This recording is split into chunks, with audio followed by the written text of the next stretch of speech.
அண்ணா இங்கே வித்யான்றவங்க வீடு எங்கண்ணா இருக்கு? அந்த பொண்ணு வீடு நேராக போய் அப்படியே ரைட்டில் பாருப்பா. ஓகேண்ணா, தேங்க்ஸ்ண்ணா. இங்கே தானே சொன்னாரு, எங்கேன்னு தெரியலையே. ஏம்மா இங்கே வித்யா வீடு எங்கம்மா இருக்கு? ஏய் ஏய், என்ன இதெல்லாம்? நீ என்ன கல்யாணம் பண்ணனா கூட இந்த உலகத்தில் ஏதோ ஒரு மூலையில் சந்தோஷமா இருப்பேன் நினச்சிட்டு இருந்தேன். ஆனால் இங்கே வந்து இப்படி கஷ்டப்பட்டு இருக்க நீ? நம்ம விஷயம் வீட்டில் தெரிஞ்ச உடனேமே யார் எவர்னு கூட விசாரிக்காம எங்க அப்பா எனக்கு கல்யாணம் பண்ணணுங்கிறதுக்காகவே கல்யாணம் பண்ணி வச்சாரு. அதான் இப்படி. அதெல்லாம் சரி, உடம்புல ஏன் செவந்திருக்கு, கண்ணமெல்லாம் வீங்கின மாதிரி இருக்கு?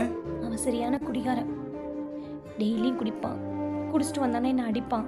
இவன் நீங்க வாழ பிடிக்கலன்னா நீ போய் உங்ககிட்ட சேர்ந்து இருக்க வேண்டியதானே? இங்க இருந்து ஏன் கஷ்டப்பட்டு இருக்க? எனக்கு ஒரு புள்ள இருக்குடா. அவளை விட்டுட்டு போக சொல்றியா இல்லை கூட்டிட்டு போக சொல்றியா? நான் நல்லா தான் இருக்கேன். எனக்கு இந்த வாழ்க்கை போதும். அம்மா திடீர்னு வந்திருக்க, என்ன விஷயம்? எனக்கு கல்யாணம், உன்னை இன்வைட் பண்ணலான்னு வந்தேன். கண்டிப்பா வந்துடுறேன். சரி. டேய், நீ கல்யாணம் பண்ணிக்க போற பொண்ணை நல்லா பார்த்துக்கோ. அடிச்சு கொடுமைப்படுத்துறதுல இல்லை ஆம்பளைங்கிறது.